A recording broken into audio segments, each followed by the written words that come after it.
Alors nous sommes dimanche, donc on est le 3 Menachem Av, et nous sommes arrivés d'Av Sad Gimel, première ligne, Ba'am Nerami Barhamam Rav Hasda. Donc jusqu'à présent on avait dit que lorsque du sang d'un korban hatat il gicle sur un vêtement, il faut laver le vêtement. Alors vient Rami Barhamam, maintenant il pose une question, Nitaz al Beretta, mais si maintenant ce sang là il gicle sur un vêtement qui est déjà impur. Mahu, c'est quoi le din? Puisque le sang, au contact du vêtement impur, il devient lui-même impur. Et est-ce que ça s'appelle donc? C'est comme si il y avait du sang impur. Et dans ces cas-là, on a vu nous hier que du sang impur qui donc gicle sur un vêtement, il ne faut pas laver le vêtement. Ou est-ce que le fait que le sang devienne impur au contact, même au moment même où il touche le vêtement, alors on ne va pas dire que c'est des gens impurs avant. D'accord? Donc en fait, le problème ici, c'est que le sang, il devient impur au contact du vêtement. Alors soit on dit que vu qu'il est devenu impur, c'est comme si il était juste avant impur, et donc le vêtement n'a pas besoin d'être lavé. Soit on dit non, quand il a touché le vêtement, il était encore pur, le sang, et donc il faut laver le vêtement. Amar Ravuna Balid Rav Yeshua, il vient à Ravuna et dit, si Rami Barhama il se pose cette question, Shmamina, Haitala Sha'ata Kosher Venefsala, Endamat Aon Kibus. On déduit de là que lui, il ne pense pas comme Rabbi Akiva, on a dit hier, que si le sang il était apte à être aspergé, et après il devient pasoul. Si ce sang-là est gicle sur le vêtement, Rabbi Akiva il a dit, il faut quand même, on a vu hier donc, Rabbi Akiva il a dit, il faut quand même laver le vêtement, mais donc, lui il pense que non, puisque ce sang-là qui était apte avant d'être aspergé, avant même de toucher le vêtement, donc si maintenant en touchant le vêtement, il devient impur, alors, donc il pense qu'il ne faut pas laver le vêtement. Ça c'est quand il était devenu pasoul et après il a touché le vêtement. Mais quand c'est en même temps que ça vienne, non, ou bien il n'y a pas de différence selon lui. Alors Amal, il a répondu Rav Hasda.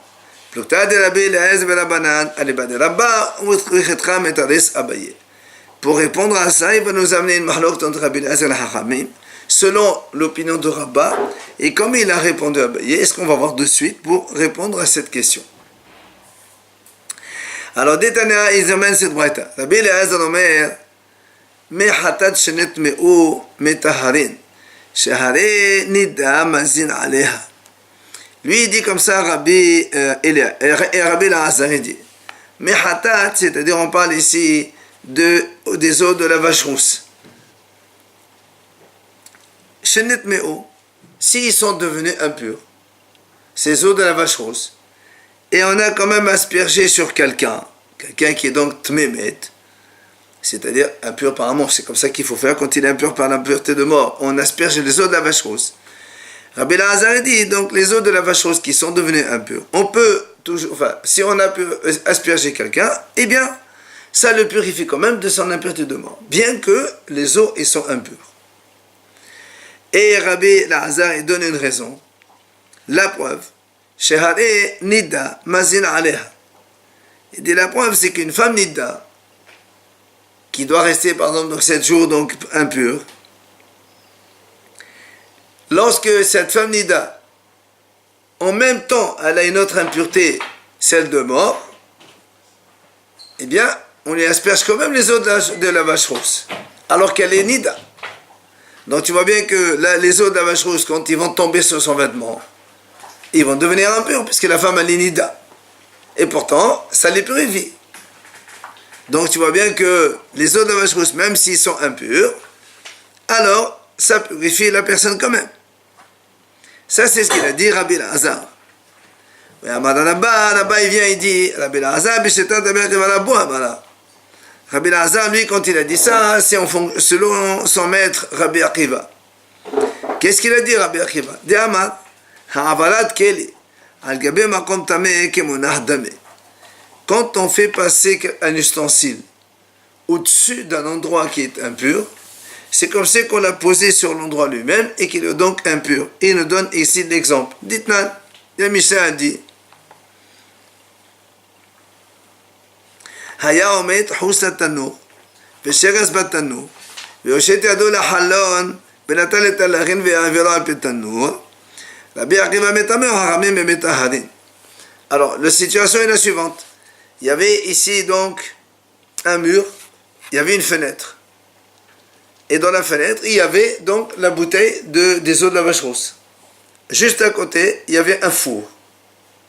Dans le four, il y avait un reptile mort. Donc le reptile mort, il rend impur le four et tout l'espace, donc l'espace dessus. Le monsieur, il est là, donc le Kohen, il tend sa main pour prendre la bouteille de la fenêtre, il la fait passer au-dessus du four. Et Rabbi Akiva, il a dit comme ça, c'est tamé. Pourtant, ça n'a pas touché le four à l'intérieur. C'est passé au-dessus du four. Donc Rabbi Akiva, il pense. Hachamim, eux, ils disent tahor d'abord. Ou va appliquer la Gemara nous ramène ici. C'est quoi la mahloket? Parce que Rabbi Akiva savait que mon ardamé. Rabbi savait que mon ardamé.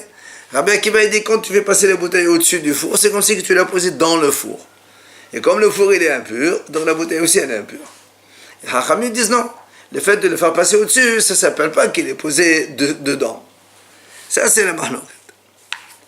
Donc, ça, c'est la Mishnah. Et voilà la mahlok de Rabbi Akiva et Hachamim. Maintenant, sur ce, Abaye, il a objecté. Il a dit, pourtant, nous, on a vu. Modèle Rabbi Akiva. Behaza'a sheha'ivera al-keli heres tameh, al-gabi mishkav moshav tameh, shehit hora. Nous, on a vu dans un autre endroit, le Tosefta de Para dit, Rabbi Akiva, il est d'accord, c'est-à-dire donc l'aspersion de la vache rousse. Si il a fait passer au-dessus d'un cléher estamé, donc un ustensile d'argile qui est impur, ou encore al-gabi meshkav ou moshav tamé, ou bien une chaise ou un matelas sur lequel donc les gens ils se sont assis, zav, nida, etc., ils sont tamés, shehi tehora. Rabbi Akiva lui-même, il dit que c'est tahor. En fait, donc ça contredit.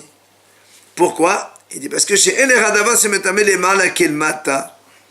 Il dit parce qu'il n'y a pas de chose qui rend impur au-dessus comme en bas, c'est-à-dire le fait de passer en l'air, c'est comme si c'était en bas. Il n'y a que Ella, qui Zayt Menamet, seulement le cadavre d'un mort. Et nous on sait effectivement que le cadavre d'un mort, quand il est impur, c'est impur jusqu'au ciel. Donc même si tu le fais passer, c'est comme si en fait c'est tomate ohel, c'est la tomate de la tente. Et tous ceux qui forment une tente. La même que Even Amnugat, c'est-à-dire une pierre qui est donc avec une tache de lèpre. Il y a aussi une tomate ohel. Donc dans la lèpre, il y a aussi, on a vu donc quelqu'un rentre dans une maison avec une tache de lèpre, etc. Donc ça, c'est Abaye qui pose une question et qui nous montre que Rabbi Akiva, il y a une contradiction entre lui-même. Ici, chez nous, il a dit Rabbi Akiva, quand on fait passer la bouteille au-dessus du four, ça prend l'atome A parce qu'elle est passée au-dessus. Et on voit que Rabbi Akiva, il dit non. Il n'y a que le mort qui donc, donne l'impureté au-dessus comme en bas, mais pas l'aspersion de la vache rousse. Donc c'est contradictoire. Alors comment on explique cela? Ça, c'est la question d'Abaye. Et là, Abaye. Abaye répond maintenant. Lui-même, il dit, en vérité, en fait, que tout le monde est d'accord que quand quelque chose passe au-dessus, on ne la considère pas comme être posé donc sur la chose tamée elle-même. Donc, normalement, quand on fait passer un ustensile, un récipient avec des eaux de la vache rousse, au-dessus d'un four, non, il n'est pas impur. Alors, comment il se fait que la première fois, il a dit oui? Le premier cas, il y a une autre mahloket. Laquelle?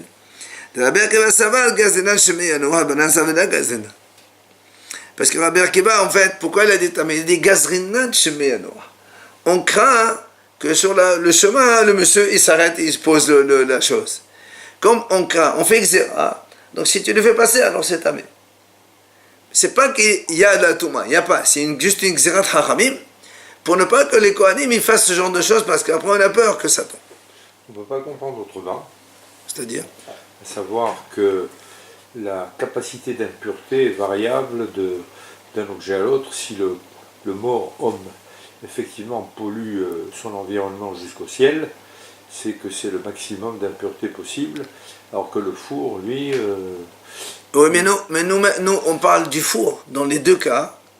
Et une fois, Rabbi Akiva a dit ça rend impur, une fois, il a dit non, c'est du four. C'est pour ça qu'il faut déterminer quelle est la capacité de l'objet et jusqu'où va sa capacité à rendre impur. Non, on parle du même cas, que le four il est devenu impur par un reptile, pas par un homme. Parce que si c'est un homme, l'homme c'est de toute façon. J'entends bien, non. Et donc il n'y a pas une tom'at ohel jusqu'au ciel. Alors comment ça se fait que dans un cas, Rabbi Akiva dit, quand on fait passer la chose au-dessus, elle prend l'impureté. Alors jusqu'où va cette impureté? Normalement c'est cadré dans le four. Dedans seulement? Absolument. Légèrement au-dessus, non? Rien. C'est pour ça qu'on pose la question, comment ça se fait que Rabbi Akiva a dit que c'est impur alors on répond oui, parce que lui il est gazrina. On craint, Xerat Hachamim, on craint de peur que le monsieur en faisant passer il va la poser. Alors on dit monsieur, si tu le fais passer au-dessus, même si tu ne l'as pas posé, c'est tamé quand même. Et si le pose, c'est tamé? A fortiori. Pourquoi? Et pourquoi c'est pas contenu uniquement à l'intérieur? Non, mais quand on dit poser dedans dans le four. Mais il passe au-dessus, comment il peut? Justement, on craint quand on passe, il est fatigué, il la pose. Il est ouvert. Gazan Haramim, il est où? Il y avait une possibilité. Maintenant, Rabbi Akiva, regardez la suite. On a modèle Rabbi Akiva Behaza. Ah, Kiva de Nafar. Il dit, Rabbi Akiva d'ailleurs, il dit la preuve, c'est que si c'est une aspersion, si le Kohen il fait une aspersion comme ça sur un monsieur, et que l'aspersion, elle passe au-dessus d'un four impur, Rabbi Akiva dit c'est bon. Pourquoi? Parce qu'il n'y a aucune crainte que tu vas la poser. L'aspersion elle est partie, tu ne peux pas la poser. Vous voyez, donc c'est une Xerat Haramim. Donc ça prouve que la réponse elle est bonne. Maintenant, quand on a dit en haut, Rabbi Elazar il a dit que les mehatat, des eaux de la vache qui sont devenues impures, ils peuvent donc purifier l'impur par un mort. Ça c'est Rabbi Elazar qui dit donc ça purifie. Et les Hachamim disent non. Alors on veut comprendre quelle est leur raison. C'est quoi l'objet de leur mahloket? Amar Abaye bedanin tum'a keduma metum'a shebeota sha'aka mefalre. C'est-à-dire, est-ce que non, le problème ici c'est que les os de la vache rousse ils sont devenus tamés au contact de la personne. C'est-à-dire, comme on a dit, une femme nida, on asperge donc, une nida, elle est impure pendant 7 jours par exemple. Si maintenant, avant d'être nida, elle a touché un mort, et elle a fini les 7 jours donc d'impureté de mort, au milieu, elle est encore impure, on doit aller faire l'aspersion des os de vache rousse, pourtant au contact de la femme, les os, ils deviennent impurs. Alors il dit, la marloque, elle est là. Bidani Tomar Douam Thomas Shevet Ashar. Mon ça va Dani. Ça veut dire Rabbi Elazar, lui, il dit on apprend, c'est-à-dire la Toma qui vient avant l'aspersion, on apprend de la Toma qui vient en même temps que l'aspersion. Et donc, de la même façon que quand les os ils deviennent impurs au contact de la personne, comme ici on a dit sur la femme Nida, les os ils deviennent impurs au contact de la femme. Or, il a dit, ça la purifie. Alors lui, il pense que même les os qui deviennent impurs avant, eh bien, ça purifie quand même l'homme de son impureté de mort. Ça, c'est Rabbi Elazar. Mais, Hachamim, ils disent, Endanin. C'est-à-dire, on ne peut pas comparer la Toma Keduma, c'est-à-dire une Toma qui précède de la Toma de ce moment-là. La Toma qui est avant, c'est-à-dire des eaux de la vache rousse qui sont impures, on ne peut pas purifier avec. Mais des eaux de la vache rousse qui deviennent impures au contact même de la personne, là oui, d'accord, on la purifie, pardon. Ça, c'est Abaye. Maintenant, là-bas, Amar, Rabbi dit non, tout le monde est d'accord qu'on ne compare pas la Toma d'avant avec la Toma qui vient en même temps. Mais c'est quoi là le problème ici? Rava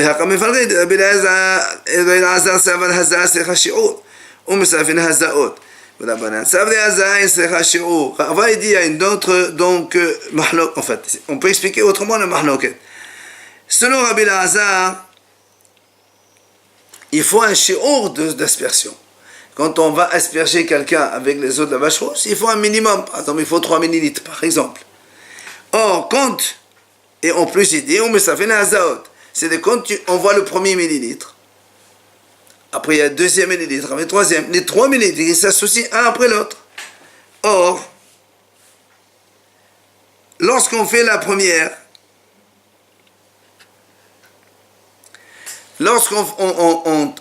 si on dit comme ça, on verse 3 millilitres.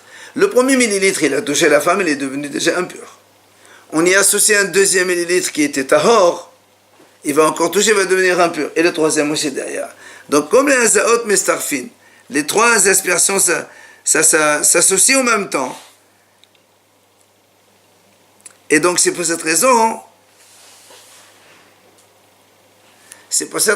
puisque un millilitre après un autre millilitre, un derrière l'autre, il devient impur. Et pourtant, nous on dit que la femme elle est donc purifiée de son impureté de mort.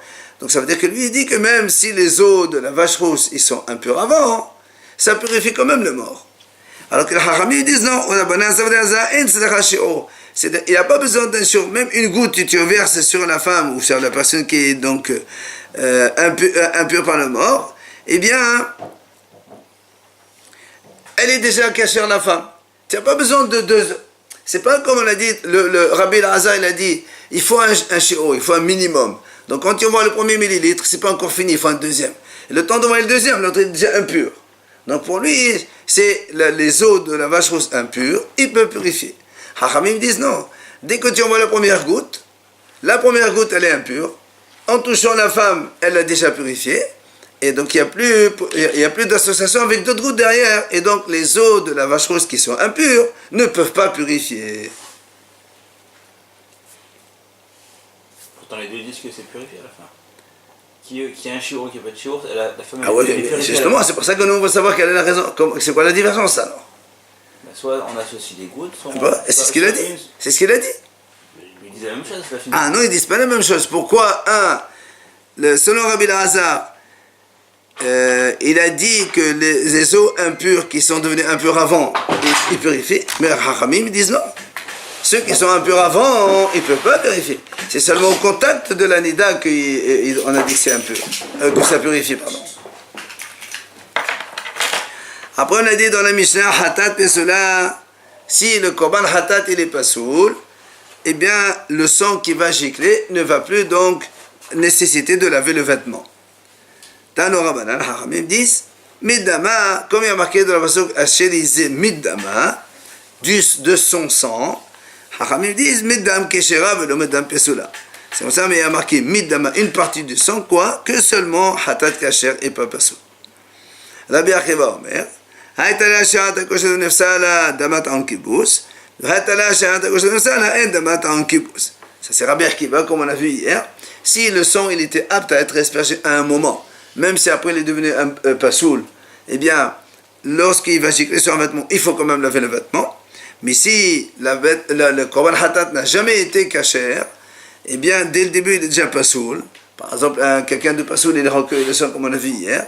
Donc celui-là, il ne nécessite pas de laver le vêtement. Mais, ça c'est Rabbi Akiva. Rabbi Shimon dit non. Dans tous les cas du pasoul, on n'a pas besoin de laver le vêtement. Qu'il y était apte avant ou pas, puisque maintenant il est pasoul, s'il gicle sur le vêtement, il ne faut pas laver le vêtement. Quelle est la raison de Rabbi Shimon? Parce qu'il y a marqué, le passage qui dit Yacheli Middama, et un autre passage qui a marqué celle-là et pas une autre. Donc, donc celui-là, le deuxième, pourquoi? C'est pour dire, même celui,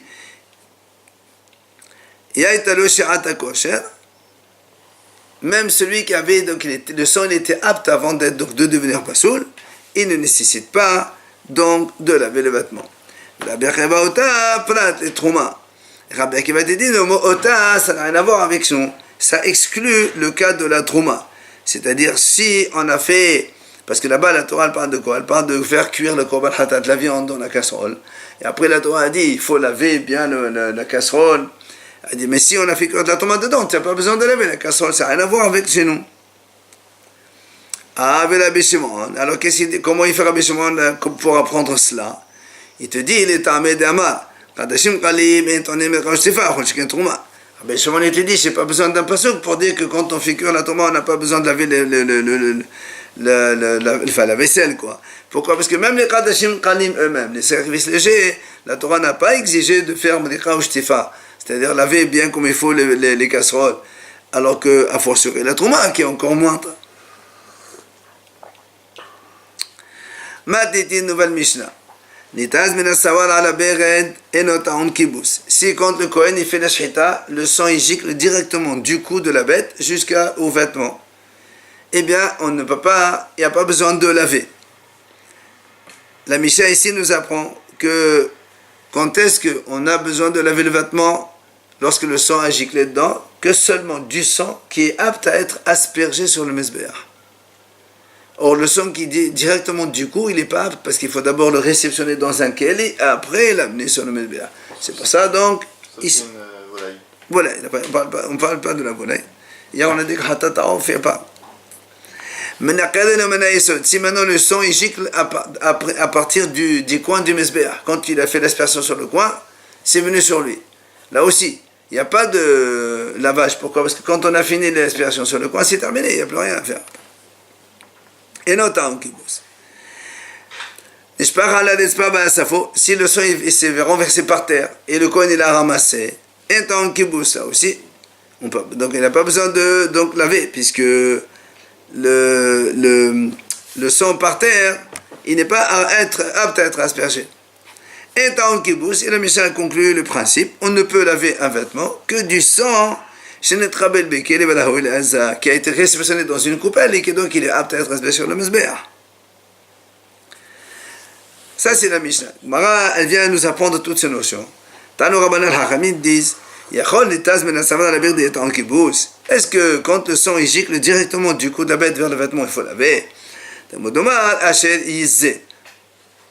Le passage qui dit Izé. Or, le Hamat et le Khaleb, comme il y a marqué Izé, il faut donc qu'on peut asperger. Or, ce sang-là, on ne peut pas l'asperger, donc il n'y a pas. Est-ce que le sang qui a giclé à partir donc, des coins du mesbéach ou du fond, la base du mesbéach, et ça a giclé sur le vêtement, il faut aussi laver le vêtement? Il dit non. Parce que Tamodomar, il dit Izé. Il faut asperger. Celui-là, il a été déjà aspergé, celui-là. Donc, il n'y a pas de nécessité de laver le vêtement. Après, on a dit dans la Mishnah, Nishpar ala ritzpa, si le sang il s'est renversé par terre. Alors, il m'a dit à tout le malé, qu'est-ce que tu répètes? Juste avant, tu as dit, il y a marqué comme ça. Il faut laver que seulement du sang qui a été reçu dans un keli.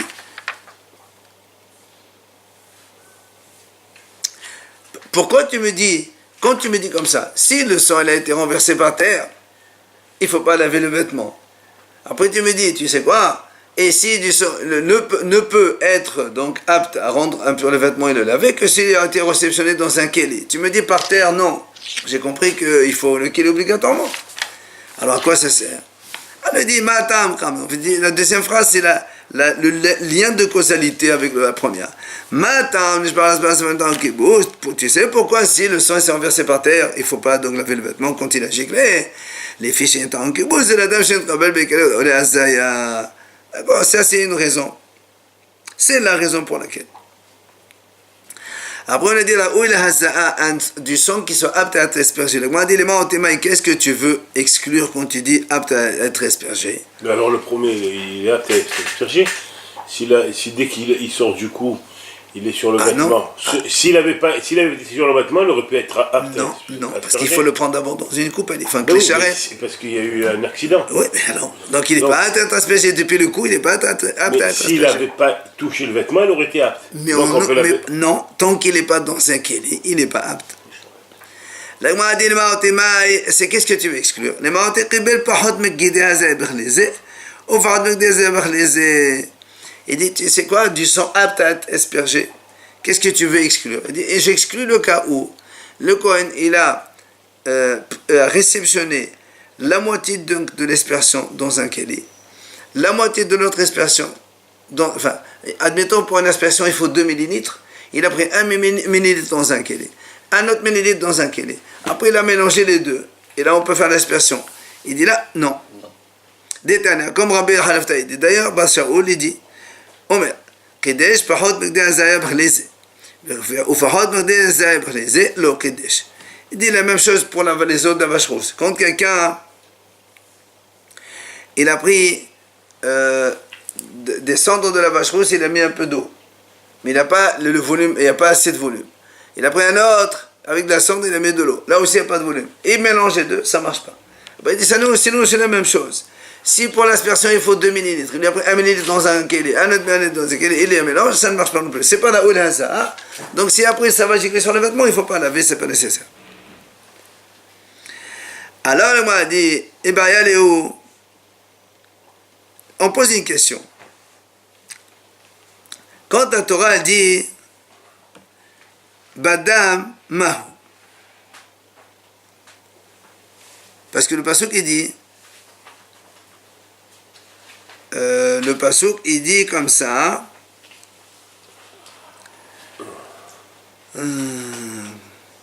Vetaval Bama, non, Vetaval Esmao Badam.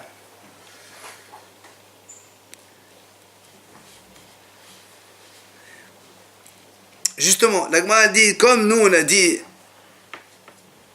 parce que le Rabbi Halafta, il a parlé ça dans les eaux de la vache rousse. Donc il a dit, si on fait moitié-moitié, et qu'on associe, ça ne marche pas.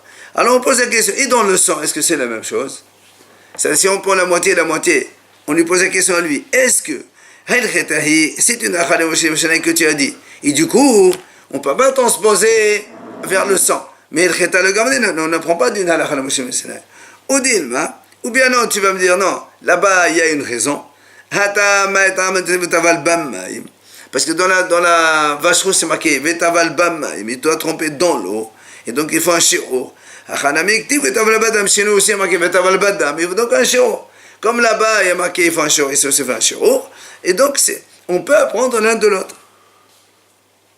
Ou bien tu me dis non, c'est de la Chana Moshe Messina, donc on ne peut pas donc déduire l'un de l'autre. Tachema, l'agma répond. Il dit non, tu sais, même dans le sang, ça ne marche pas. Et donc, ça veut dire que c'est la raison Vetaval Bamaim, Vetaval Badam. Comme dans la vache rouge, il y a marqué Vetaval Bamaim, il faut un shiur minimum. Dans le sang aussi, il faut qu'il y ait donc shiur minimum. Amalavat Tanya, la Bretagne dit comme ça, Vetaval Velo Mesapek. On a dit comme ça, le pasuk il dit Vetaval Badam, donc il trempe dans le sang. Et pas, mais ça pas, il essuie le sang dans le verre, dans les bords du verre où il y a un peu, le doigt dans les bords du verre où il y a un peu de sang. C'est pas valable, il faut qu'il trempe carrément dans le sang. Badam, Badam, Shirot, Tvela, Me'echalo. Comme la Torah dit Badam, là on vient de dire maintenant, il faut un shiur minimum. Min Haddam, c'est quoi Min Haddam?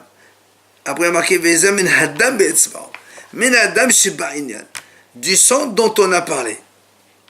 Alors il m'a dit, il est obligé la Torah d'écrire Badam. Pourquoi? Parce que si on écrit Vetaval, on n'écrit pas Badam. Si la Torah dit Vetaval, elle ne dit pas dans le sang. Donc j'aurais dit que même si dans le sang il n'y a pas assez de shiro, on peut tremper, on peut asperger, c'est pas un problème. La Torah dit Badam, mais non, il faut un minimum de shiro pour tremper le doigt dedans et pour asperger.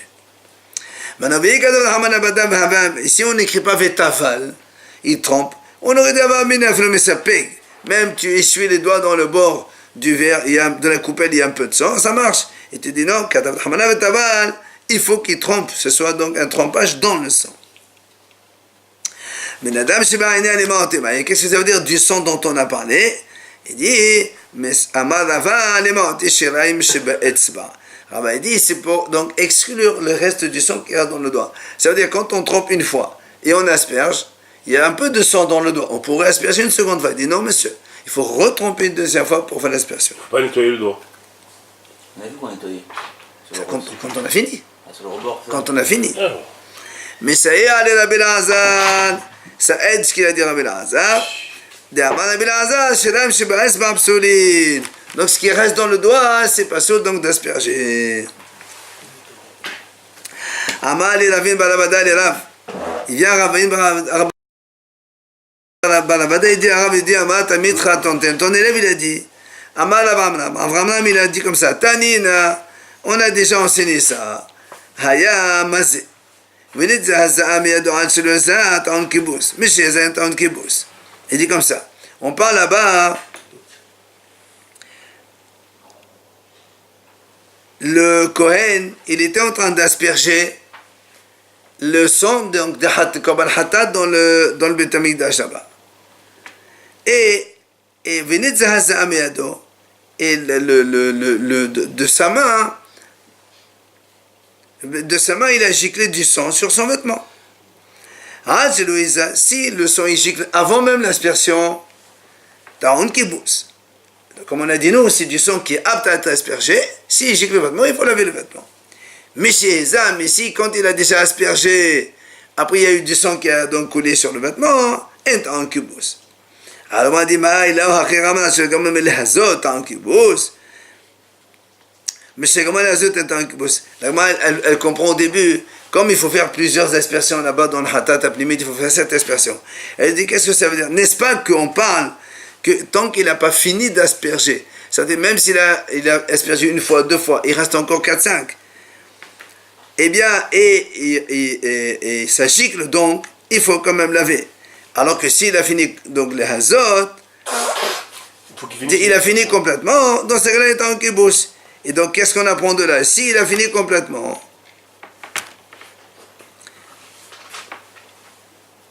et donc ça veut dire, si entre deux aspersions ça gicle, alors c'est aussi t'as un kibbutz. Et nous on vient de dire maintenant, lui il dit non, ce qui reste dans le doigt, ça marche pas. C'est pas soul. Alors il lui répond, il dit non. Là, il faut comprendre comme on a dit au début. Tant que l'aspersion n'est pas encore sortie du doigt, si ça gicle, ça donc il faut laver le vêtement. Mais dès qu'il a aspergé déjà, si ça gicle, il n'y a plus de besoin puisque l'aspersion a été faite.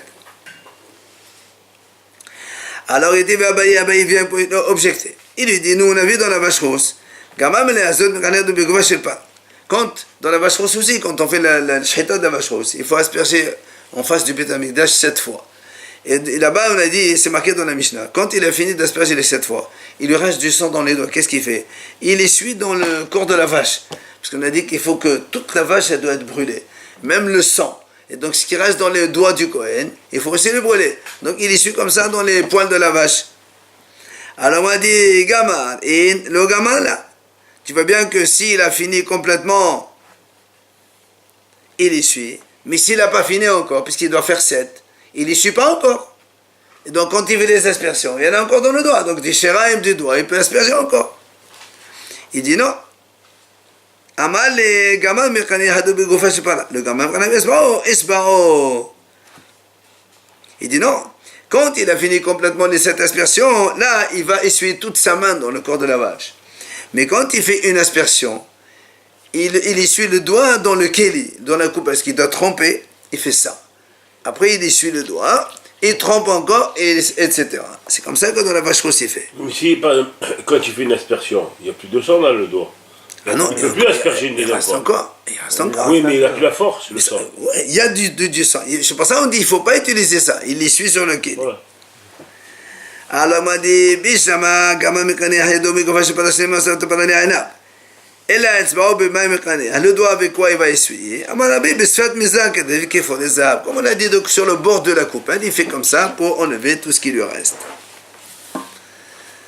On fait la nouvelle Mishnah Mitmatitin. Nitaz an ha'or ad shelo hufshat. Et notre en kibbutz, mais chez hufshat, en kibbutz de la Yehuda. Si maintenant, en faisant le sang, il gicle sur la peau même de l'animal. D'accord? Est-ce qu'il faut laver la peau de la bête? A dit, si on n'a pas encore dépecé, alors il ne faut pas laver. Mais si on a déjà dépecé la peau de l'animal, et donc après du sang, il gicle sur cette peau-là, alors dans ces cas-là, il faut laver. Ça, c'est ce qu'il dit Rabbi Yehuda. Parce que selon lui, dès qu'on a dépecé la peau elle est considérée comme un vêtement ou un ustensile. On parle de la vache rousse. Non, normal, comme un hatat maintenant. D'accord. D'accord, dès qu'on a dépecé la peau, elle est considérée comme un kélé, donc un vêtement ou ce qu'on veut. Et donc ça devient tamé, il faut laver cette peau-là. Rabbi Elazar Omer Ab Meshuvshat eno ta'on kibus ella mikom haddam. Eno ta'on kibus. D'abord il dit comme ça. Rabbi Elazar dit non, même quand on a dépecé la peau, eno ta'on kibus. Parce que tant que, selon Rabbi Elazar, il faut que le propriétaire il destine cette peau à une utilisation, un usage quelconque. Tant qu'il n'a pas destiné un usage, c'est de la peau qui ne sert à rien, donc il n'y a pas besoin de laver. Et la Mishnah dit, et là, mais quand on lave, quand il y a du sang qui gicle sur le vêtement, il faut laver, il ne faut pas, tu n'es pas obligé de laver tout le vêtement. Mais comme madame, seulement l'endroit où il y a eu donc du sang, la tache de sang, c'est tout.